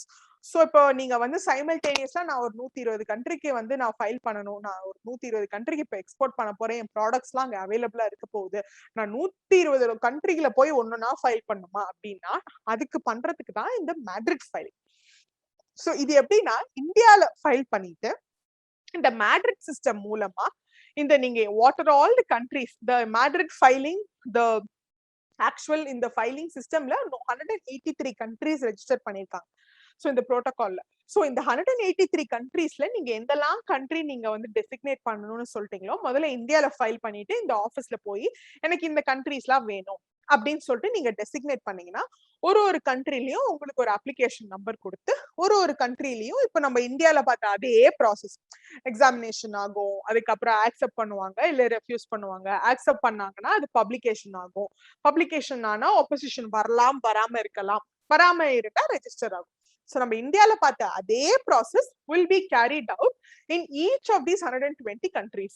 The only difference is you don't நீங்க இந்தியால file பண்ணிட்டு designate பண்றது instead of going and filing in each of the national office நீங்க இங்க இருந்து பண்றது வந்து உங்களுக்கு ஈஸியா இருக்கும். So this is the Madrid filing which talks about the international trademark னு கிடையாது, ஒரு கண்ட்ரிலயும் நீங்க அப்ளிகேஷன் ஃபைல் பண்றதுக்கு வந்து இது ஈஸியான ஒரு root. This is what is the Madrid file. So we've seen what trademarks are, how to choose a brand. Now we will look at what are copyright. So copyright அப்படின்னா என்ன? It is an original right. It is a collection of rights that உங்களுக்கு நீங்க இப்போ for example இப்போ ஒரு paper எடுத்து ஒரு 4 வரி நீங்க கவிதை எழுதினா நீங்க தான் அதுக்கு காப்பிரைட் ஓனர். நம்ம ஒரிஜினலா பண்ற ஒரு ஒர்க்குக்கு ஆட்டோமேட்டிக்கா வர ரைட் அதுதான் copyright. So there are different forms of copyright. So for example இப்போ ஒரு படம் எடுக்கிறோம் அப்படின்னா அந்த படம் வந்து it is protected under copyright. இப்போ ஒரு புக் எழுதுறோம் அப்படின்னா the book is protected under the copyright. இப்போ கம்ப்யூட்டர் ப்ரோக்ராம் இன் இந்தியா வந்து in many countries computer program and softwares வந்து பேட்டன்ட் ஃபைல் பண்ணலாம். ஆனா இந்தியால வந்து computer programs or software these are all protected under copyright. So இந்த காப்பிரைட்னால நமக்கு என்ன ரைட்? இந்த நமக்கு if we are the owner, we are the rightful owner of a work அப்படின்னா we have the right to exploit the work. So for example இப்போ Harry Potter book எடுத்துக்கோங்களேன், அந்த ஹாரி பாட்டர் ஜே.கே. ரவுலிங் தான் owner. அவங்களுக்கு என்னெல்லாம் right இருக்கு? அவங்க தான் காப்பிரைட் ஓனருங்கிறதுனால ஓகே வார்னர் பிரதர்ஸ் இந்தாங்க நீங்க மூவி பண்ணுங்க, ப்ளூம்ஸ்பெரி இந்தாங்க நீங்க புக் அதை பண்ணுங்க, அப்புறம் EA ஸ்போர்ட்ஸ் இந்தாங்க நீங்க கேம் பண்ணுங்க அப்படின்னு JK. Rowling as the owner of the copyright has outsourced the right of in the book or in the work to many parties to exploit it. So Harry Potter game இருக்கு, Harry Potter book இருக்கு, Harry Potter இப்போ products இருக்கு, நிறைய pencil இருக்கு, குட்டீஸ் இருக்கு, அந்த மாதிரி நிறைய இருக்கு. So the main purpose R the most important right that comes out of a copyright is the right to exploitation, right to reproduce. So copyright எதுலலாம் காப்பிரைட் இருக்கு, என்ன மாதிரி copyright? What are the different types of copyright அப்படின்னா literary work, அதான் நம்ம பார்த்தோம், book, software, அதெல்லாம் literary work. Dramatic work அப்படின்னா வந்து இப்போ சாரி ஸ்டேஜ்ல வந்து இப்ப டிராமா பண்றாங்க அப்படின்னா அது வந்து டிராமாட்டிக் ரைட்ஸ். மியூசிக்கல் ரைட்ஸ் அப்படின்னா வந்து இந்த மியூசிக்கல் நோட்டேஷன் இருக்கு, அந்த நோட்ஸ் இருக்கிறது, that will come under the musical rights. Artistic work வந்து இப்போ ஒரு போட்டோ எடுக்கிறாங்க, இல்ல ஒரு சிலை வடிவமைக்கிறாங்க, இதெல்லாம் வந்து ஆர்டிஸ்டிக் ரைட்ஸ் கடியில வரும். சினிமாட்டோகிராபிக் பிலிம்ஸ் எல்லாருக்கும் புரியும், பார்த்தாலே தெரிஞ்சிருக்கும். நம்ம மூவிஸ் வந்து ஆர் சினிமாட்டோகிராபிக் பிலிம்ஸ். சவுண்ட் ரெக்கார்டிங்ஸ்னா இப்ப நம்ம மூவில வந்து ஒரு பாட்டு இருக்கு இல்லையா, அந்த பாட்டு will come under sound recording. இதெல்லாம் வந்து டிஃப்ரெண்ட் ஃபார்ம்ஸ் ஆஃப் காப்பிரைட். ஆனா இப்ப நமக்கு இந்த பிரசன்ட் ஆடியன்ஸ்க்கு most relevant form of copyright protection அப்படின்னா சாஃப்ட்வேர் தான் வரும். ஸோ சாஃப்ட்வேர் எப்படி ப்ரொடெக்ட் பண்ணுவோம் அப்படின்னா, இப்போ நம்மளோட சாஃப்ட்வேரோட சோர்ஸ் கோட் இருக்கு அப்படின்னா, அந்த சோர்ஸ் கோடை வந்து ஒரு அது எல்லாத்தையும் நம்ம பிடிஎஃப்ல இருக்கும். ஸோ அது ஒரு பிடிஎஃபா போட்டு அதை வந்து லிட்ரரி ஒர்க்கா நம்ம காப்பிரைட் ஆஃபீஸ் முன்னாடி ஃபைல் பண்ணணும். அது வந்து இட் இஸ் அ கான்ஃபிடென்ஷியல் இது which is not disclosed to the public. So அதனால உங்க சோர்ஸ் கோட் இதுவாயிடும் அப்படிங்கிற ஒரு மிஸ்கன்செப்ஷன் ஆர் ஒரு பயம் உங்களுக்கு இருக்க வேண்டாம். So India வந்து given that patent cannot be filed for a software, many big corporations like Microsoft, Google, இவங்க எல்லாருமே அவங்களோட சாஃப்ட்வேர்ஸையும் அவங்களோட கம்ப்யூட்டர் ப்ரோக்ராம்ஸையும் வந்து காப்பிரைட்டா ஃபைல் பண்ணி ப்ரொடெக்ட் பண்ணிருக்காங்க. இன்னொன்னு இம்பார்ட்டன்டான ஒரு பிரின்சிபல் காப்பிரைட்ல என்ன அப்படின்னா, ரெஜிஸ்ட்ரேஷன் வந்து மேண்டேட்டரி கிடையாது. ரெஜிஸ்டர் பண்ணாதான் உங்களுக்கு வந்து இதுல ரைட் இருக்கு அப்படிங்கிறது கிடையாது. நீங்க ரெஜிஸ்டர் பண்ணாமலே the minute that you do something original you become the copyright owner. ஆனா ரெஜிஸ்ட்ரேஷன் எதுக்கு ரெக்கமெண்ட் பண்றோம் அப்படின்னா, it is to ensure that you have the right to enforce your copyright by showing the registration certificate to the court. So that is the most important aspect of getting a copyright registration. So இன்னொரு form of copyright protection that is relevant is the graphic user interface. இப்போ நிறைய software கம்பெனிஸ்லாம் என்னன்னா, இது எங்களுக்கு ரொம்ப இது வந்து இந்த மாதிரி முன்னாடி யாருமே பண்ணது கிடையாது, இந்தியால பிசினஸ் மாடல் ப்ரொடெக்ட் பண்ண முடியாது, இந்தியால காப்பிரைட் இது சாஃப்ட்வேர் ப்ரொடெக்ட் பண்ண முடியாது, ஆனா எங்க மொபைல் ஆப்ல இதெல்லாம் நாங்க தான் ஃபர்ஸ்ட் பண்ணியிருக்கோம், எங்களை பார்த்து நாங்க ப்ரொடெக்ட் பண்ணலைன்னா somebody else will copy it அப்படின்னா, இந்த graphic user interface, so how the look and feel of the app or look and feel of the website can also be protected as a graphic user interface as a literary compilation in the form of a copyright. So once you protect it, there are many cases in India where mari periya software companies have filed an action before the anti-piracy cell in each of the states to இந்த மாதிரி நிறைய counterfeits இருக்கு இல்லையா, so அதெல்லாம் protect பண்றது வந்து copyright registration வச்சு தான் they protect. காப்பிரைட்ல வந்து ஒரு ரொம்ப இம்பார்ட்டன்டான ஒரு பிரின்சிபல் என்னன்னா ஆத்தர் ஓனர் டைகாட்டமி. சோ இதுல எப்படி எக்ஸ்பிளைன் பண்ணணும் அப்படின்னா, இப்போ நம்ம வந்து I may not be a coder, but I am asking someone else to do something for me, so I become the owner of the work, and the person who I'm asking or requesting to do the work and I pay consideration, pay money to do the work is the author of the work. So நம்ம copyright application file பண்ணும்போது இந்த author யாரு, owner யாருன்றத identify பண்ணும்போது, யாரு actual work பண்ணிருக்காங்களோ அவங்க தான் author, ஆனா யாரு பண்ண சொல்றாங்களோ அவங்க தான் வந்து ஓனர். சோ இது வந்து கமிஷன்ட் ஒர்க் அப்படிங்கிற ஒரு கான்செப்ட்ல வரும். So if you are a company where you are asking third parties or you are hiring an agency to design your website or your mobile application or unga logo and the mari neenga pandringena, those will come under the purview of commissioned work. So what is a commissioned work? You ask someone, you commission someone to do a particular task and you pay consideration for that work. So you hire an agency to design the website for you, then that website you pay, I am paying you 25,000 rupees to design the website அப்படினா, and the website design பண்றவங்க will be the author and நீங்க you will be the owner. So it is important that when you are hiring third parties to do something, you enter into a contract. So you enter into a contract or an NOC to ensure that all the rights. So இப்ப நம்மளுக்காக ஒருத்தங்க பண்றாங்கன்னா நம்ம தான் owner, அதுக்கான owners நம்ம தான், copyright அந்த இன்டெலெக்சுவல் ப்ராப்பர்ட்டிக்கான ஓனர்ஸ் நம்ம தான். So we should ensure that we get into agreements, NOC, assignment deeds with the parties or the third parties who we are engaging to do a particular work for us, to ensure that the rights in that are secured. Adhe mari, if you're a software company and you're engaging, you're employing your members to code for you or to design something for you, your employment agreement should specifically state that whatever you're doing for me is during the course of your employment. So whatever you do will be, I will be the owner அப்படின்னு சொல்லிட்டு. Because நாங்க நிறைய cases பார்த்திருக்கோம் வேர் employees வந்து புதுசா ஒரு இதெல்லாம் பண்ணிட்டு they will say நாங்க தான் பண்ணோம் அப்படின்னு சொல்லிட்டு they will take all the IP and they will sell it to a competitor, and if there is no agreement to say that these people were in your employment, then you really do not have any, they don't have a strong case to show that you are in fact the owner of what has been done. So it is absolutely important that you enter into agreements for the assignment of this copyright. So நீங்களா வந்து உங்களோட இதுக்காக website அந்த மாதிரி பண்ண சொன்னாலும் you should get into an agreement to say நான் தான் ஓனர் அப்படின்னு சொல்லிட்டு. If you are engaging third parties to develop your program, software, your website அப்படின்னு சொன்னாலுமே it is important that you have agreements in place. This is an example of how a copyright certificate looks. So with this we come to the end of what copyright is. So what not to do, this is most critical. நீங்க வந்து இப்போ okay நம்ம ஒரு website போடுறோம், okay ஆன்லைன்ல இருக்கு, Google பண்ணுங்க, எடுங்கப்பா அந்த போட்டோ போடுங்க, அந்த போட்டோ சூப்பரா இருக்கு, ஓகே அந்த போட்டோ போடுங்க, இந்த லைன்ஸ்லாம் நல்லா இருக்கு, காப்பி பேஸ்ட் பண்ணிருங்க அப்படின்னு தயவு செஞ்சு பண்ணாதீங்க. Please assume that everything that's available on the internet is copyright.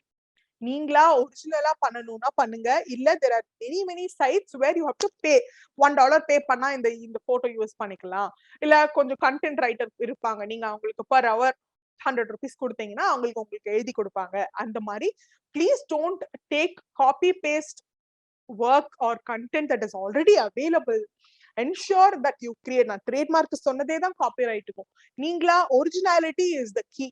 Originality is how you avoid disputes. நீங்களா பண்ணுங்க. அப்படி உங்களாலே பண்ண முடியலனா there are many avenues where you can hire people to do it for a consideration. So அதுதான் அந்த மாதிரி consideration கொடுத்து நீங்க பண்ணினீங்கன்னா you will become the owner of the work. So it is absolutely essential that you don't use already existing work.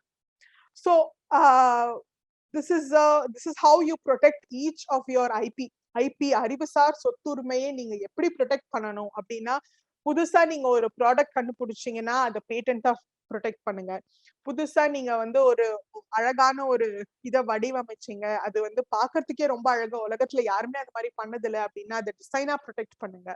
நீங்க ஒரு brand ஒரு இது பண்ணி ஒரு பிராண்ட்ல ஒரு லோகோ உங்க கம்பெனிக்கு பண்ணிருக்கீங்க அப்படின்னா அதை ட்ரேட்மார்க்கா ப்ரொடெக்ட் பண்ணுங்க.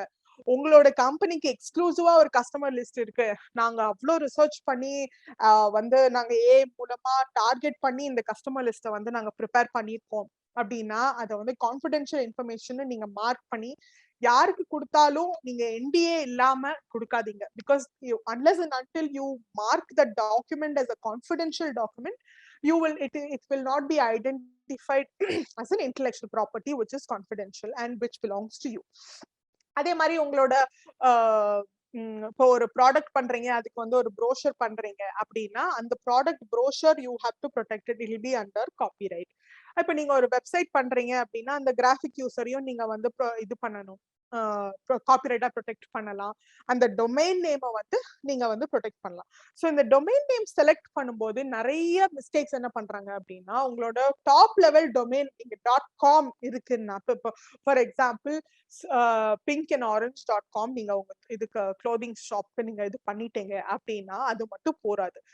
You should ensure that you block all other top level. The top level domains, once you block .com, will come at a very cheap rate of say 400-500 rupees a year.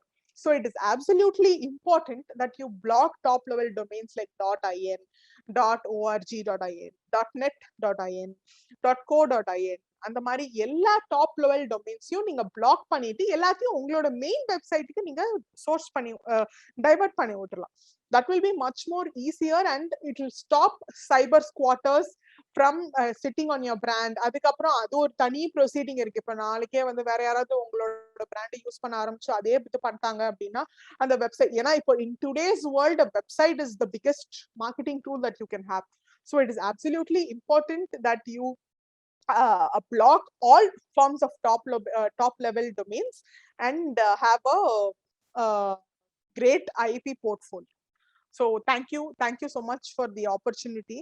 So I'm going to stop sharing the PPT and I'm going to open up the chat for questions.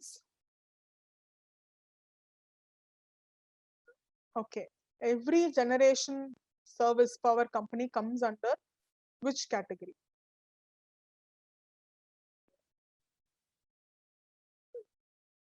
Generation service power company, all these நீங்க என்ன மாதிரி power பண்றீங்க and all that depends. So we can take it offline. We can identify what are the different types of services that you are providing and we can either but usually இந்த மாதிரி power அந்த மாதிரி அப்படின்லாம் சொன்னா we can do it under machinery, tools and things like that.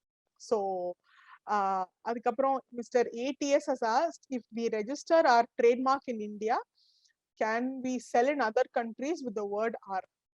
So no, adha. So if you are registering in India, if you want to sell it in India, you can use R. But if you're going to be selling it in another country, you can use TM. Once you get a registration in that country, you can use R. I'm going to go to the chat box. Everybody is responded. And we have a participant who's raised his hand. So shall I unmute him? Yeah. Sure. Yeah. Ma'am, can you hear me? Yes, sir. Please tell me. Ma'am, my name is Jawahar. Yes, sir. From Coimbatore, ma'am. It was a very nice session. Thank you, ma'am. I have two questions. Yes, sir. Please tell me. I have two questions. One, my company has a tagline. Okay. That we put it on our letterhead, and which Okay. is exclusive to us. So, is it possible to do a trademark? Absolutely. That's what. Of course, if you've been using it for some time, if you have documents to show that you've been using it for quite some time, and hopefully it's not descriptive of what you're doing. இப்போ நீங்க science and technology ரிலேட்டடா service கொடுக்குறீங்க, உங்க tag line வந்து science and technology அப்படின்னு இருந்ததுன்னா then it might be a tough task. But if it's something take லைனுக்கு மாத்திரம் எப்படி மேம் ட்ரேட்மார்க் வாங்குறது? இப்போ so வந்து usually what we recommend is you file it with your house brand and then கொஞ்ச நாளைக்கு once you use it and ஒரு கொஞ்சம் யூஸ் கார்னர் பண்ணதுக்கு அப்புறம் தனியா வந்து ஃபைல் பண்றதுக்கு we recommend. So இப்ப நீங்க அந்த மெக்டொனால்ட்ஸே பாத்தீங்கன்னா I'm loving it அப்படிதான் ஃபர்ஸ்ட் ஃபைல் பண்ணிருப்பாங்க. அதுக்கப்புறம் ஒரு 5-6 years யூஸ் பண்ணினதுக்கு அப்புறமா they will file it with just the tagline. I'm loving it அப்படிங்கறது மட்டும் இது பண்ணுவாங்களா தனியா? ஆமா, தனியா பண்ணலாம் provided you garnered use. நீங்க உங்களோட எல்லாத்துலயுமே வந்து அது தனியா ஸ்பெசிபிக்கா தெரியணும். Okay. அந்த மாதிரி primary important இது is that you use it for a long time and the people should associate it with you. So அந்த மாதிரி if you are able to submit proof, then definitely you can get a registration for the tagline. Oh, thanks ma'am. இன்னொரு question என்னன்னா the segment சொன்னீங்களா, இப்ப Swiggy வந்து they are into food and restaurant business, right? Yes. So on the trademarkல வந்து there are several segments, right? Like 31, yes. 32 class அம்பாங்கலையா? Yeah. So Swiggy வந்து இப்ப they might be in class 30, right? So if I apply for a Swiggy in say in class 28 or 27, I will get Swiggy, right? So because I'm doing. That is precisely what I was saying. Don't do that because Swiggy is an invented mark. It's very unique and associated only to Swiggy. So even though 27 is laces, handlooms, and the mari. So even though you want to use it in relation to those goods, it is tomorrow Swiggy will file an opposition against you because they'll be on the lookout for third party squatters. So வேற கிளாஸ்ல பண்ணாலுமே problem. Yes, please don't do that. Okay ma'am, thank you. And there's another participant, Mr. Ramesh. I'll just unmute him now. Yeah. Good evening, ma'am. Hello, It was sir. a Good wonderful presentation. Thank you, sir. Thank Thank you you. so much for a wonderful presentation. My question is, we have registered for our trademark. So your voice is not very. Oh, we have. Can you hear me okay now? Yes, sir. Yes, sir. Much better. So we have registered a trademark for our company with another service provider. Okay, sir. And the registration is down now. We got the. So your voice is. Now we want to register for another trademark. We feel that company services are expensive because now others are giving at lesser price. Do you think we can go with another company, or should we need to go through the same company only? We have given our power of attorney to them. So how does it work? No. You can obviously, if you want to use in somebody else, you can give them a fresh power of attorney and ask the other party who is much more cheaper to file it for you. It's not necessary that if you give a power of attorney to one, you have to stick to only one party. Okay.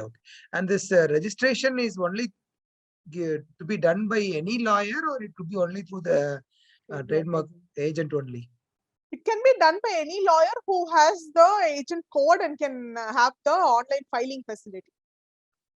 Okay. So agent Online, code. even if they don't have an online facility, if they know how to draft a trademark application, it can be filed for the counter also. That's not a problem. As long as they know what they're doing, it's not an issue. Okay. So there need not be an agent to do that. So, Adina sir, so they can be an agent, but the most important, if it's an online filing, there is an agent code that is they have to have. So if they are saying that they are able to file it abdina, then obviously avanga agent da irpanga. Oh, okay. Right. Thank you, ma'am. Yeah, sure. To answer this, energy generation services will come under 40, but we need to see what exactly is the services and what are the other services to provide to understand and identify the category. Idu vandu Mr. Rajkumar Paul kana response. Then I'm going on to the next. Can business ideas be protected? No, sir. Unfortunately, not in India. We cannot protect ideas. It has to be on some form of expression. If it's going to be, it can be a copyright or a patent, but ideas as such cannot be protected.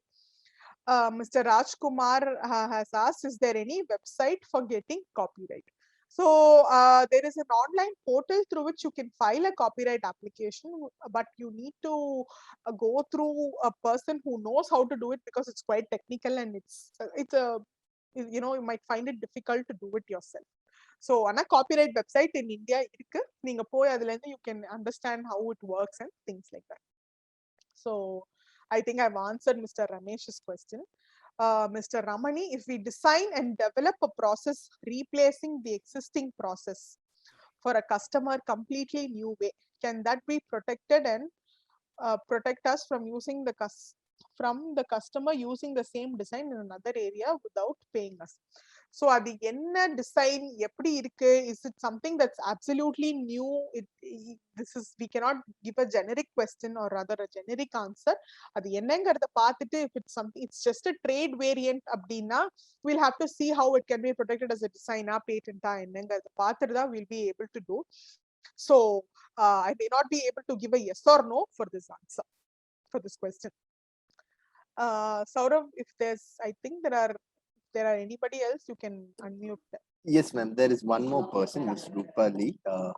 Sure.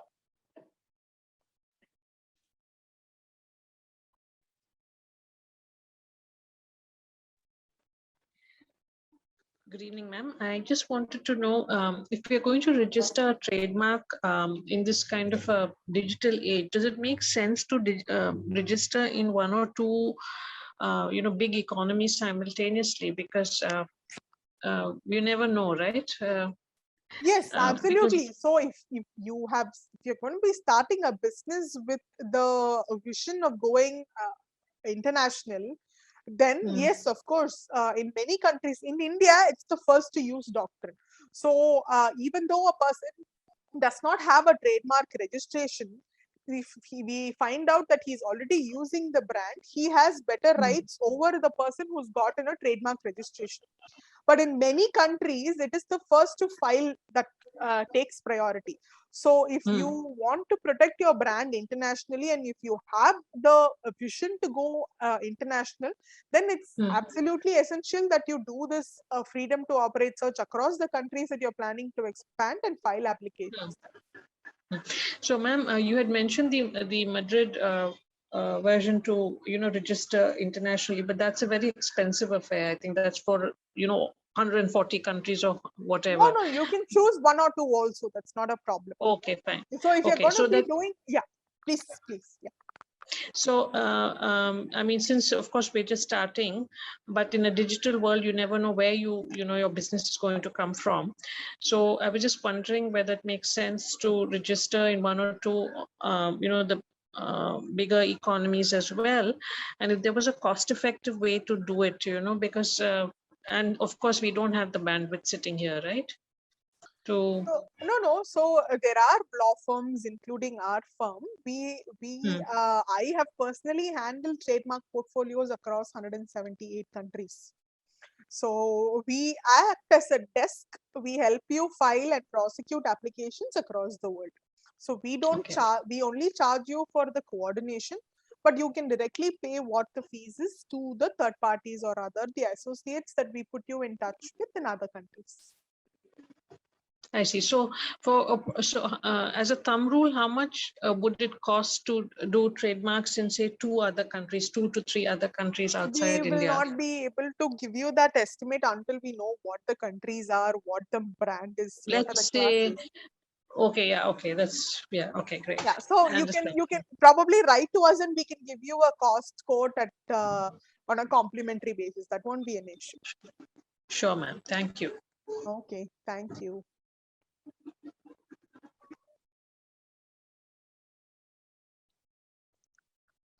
There are a few more. Okay, there is one question from Sudha Gopalakrishnan. While writing a book on badminton in India, can we use information available publicly about leading players of India like Saina Nehwal or Prakash Padukone about without their permission? If these are facts, so when it comes to copyright, there is something called fair use. So what fair use is, for example, if you are reporting something that is there, if it is something factual, then that comes under the defense of fair use. So whatever you are using in a book, if it is factual, say Saina Nehwal won so many tournaments. So if that is the information that you're going to be using, then that may not come under copyright infringement because the information is factual. So are there any other questions?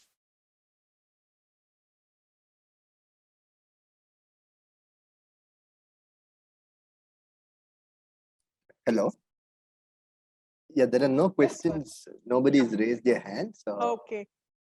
So but in the chat box, we have 3 questions. I think you've answered all. I have answered almost all questions, if I'm not wrong.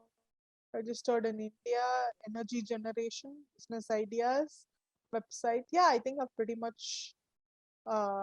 Hi, madam. Thanks for your wonderful session. Please suggest Indian registration class and international registration class for brand registration. What is the services that you will be rendering, sir? I mean, only if we know what you are doing, we'll be able to suggest what class that you have to protect your brand. So, Mr. Srinivasan, if you could just probably raise your hand and unmute, we can have a discussion on what you want to. Yeah, ma'am. There's another participant, Ms. Rajini. Sure.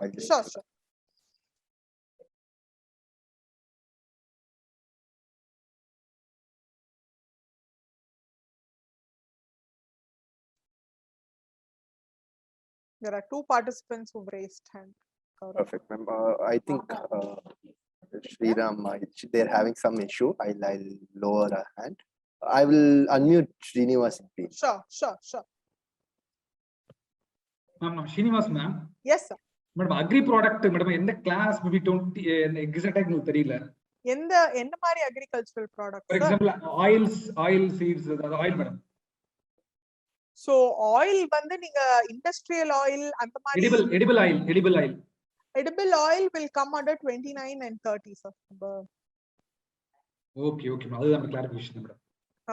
Okay. Edible oils will come under 29, sir. 30 ana file பண்றது better.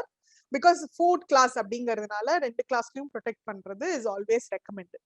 Okay, madam. Thanks, madam. International, madam.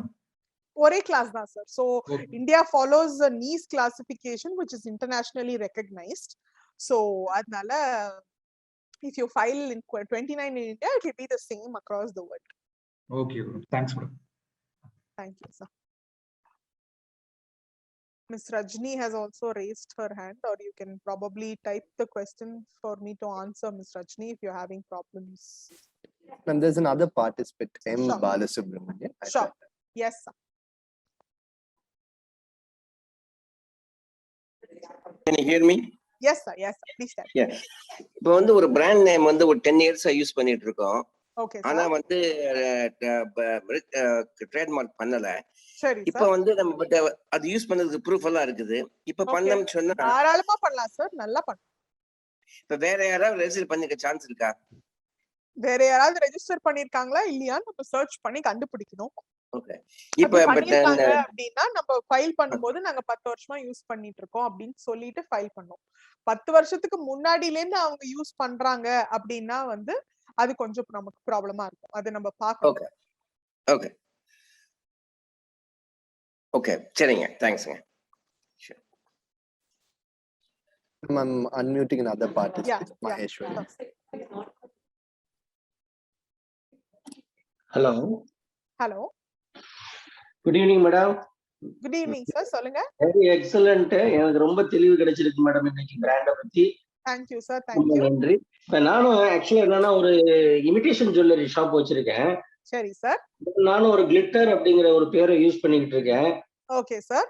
இப்ப நான் glitter search பண்ணா already 10-15 registration இருக்கு இந்த கிளிட்டருங்கிற பேர்ல. சரி sir. அதனால நான் ட்ரேட்மார்க் பண்ண முடியுமா? ரெஜிஸ்டர் பண்ண முடியுமா? அதுதான் நிறைய பேர் ஆல்ரெடி இருக்காங்க அப்படின்னா அதுதான் கொஞ்சம் கஷ்டம் தான் நம்ம அது பண்றது.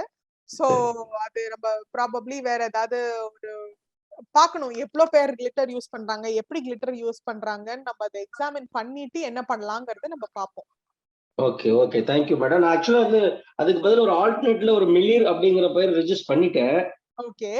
என்னன்னா இது கிளிட்டர்ஸ்ங்கிற பேரு தான் நம்மளுக்கு நிக்குது. அதுதான் பெரிய கஷ்டமா இருக்குது, மாத்த முடியல. சோ அத நம்ம ரொம்ப நாளா யூஸ் பண்ணிருக்கோமா சார்? தெரியாம அது தெரியல நம்மளுக்கு. அந்த இல்ல எத்தனை நாளா யூஸ் பண்ணிட்டு இருக்கோம்? கிளிட்டர்ஸ் வந்து ஆல்மோஸ்ட் 12 years வச்சிட்டு இருக்கேன். அதான். சோ அப்ப நம்ம என்ன பண்ணலாம்னா நம்ம ஒரு சர்ச் பண்ணி இந்த இதுக்கு ஜுவல்லரி கிளாஸ் 14 தான் நம்ம ஜுவல்லரிக்கு. சோ அதுல சர்ச் பண்ணி எத்தனை பேர் இருக்காங்க, எப்படி யூஸ் பண்றாங்க, நம்மளுக்கு முன்னாடியே யூஸ் பண்றாங்களா? ஏன்னா நான் சொன்ன மாதிரி இந்தியால வந்து ஃபர்ஸ்ட் யூஸ் தான் வந்து அவங்களுக்கு ப்ரையாரிட்டி. ஓகே. சோ முதல்ல யார் யூஸ் பண்றாங்களோ அவங்களுக்கு தான் பெட்டர் ரைட் இருக்கு. அதனால அவங்க எப்படி யூஸ் பண்றாங்க, எவ்வளவு நாள் யூஸ் பண்றாங்கங்கறத நம்ம எக்ஸாமின் பண்ணிட்டு நம்ம பண்ணலாம் சார். அது ஒன்றும் ப்ராப்ளம் இல்லை. நீங்க எங்களுக்கு மெயில் வேணா அனுப்புங்க. நம்ம we will be able to help you with that. Thank you madam. Thank you. Okay sir. Thank you.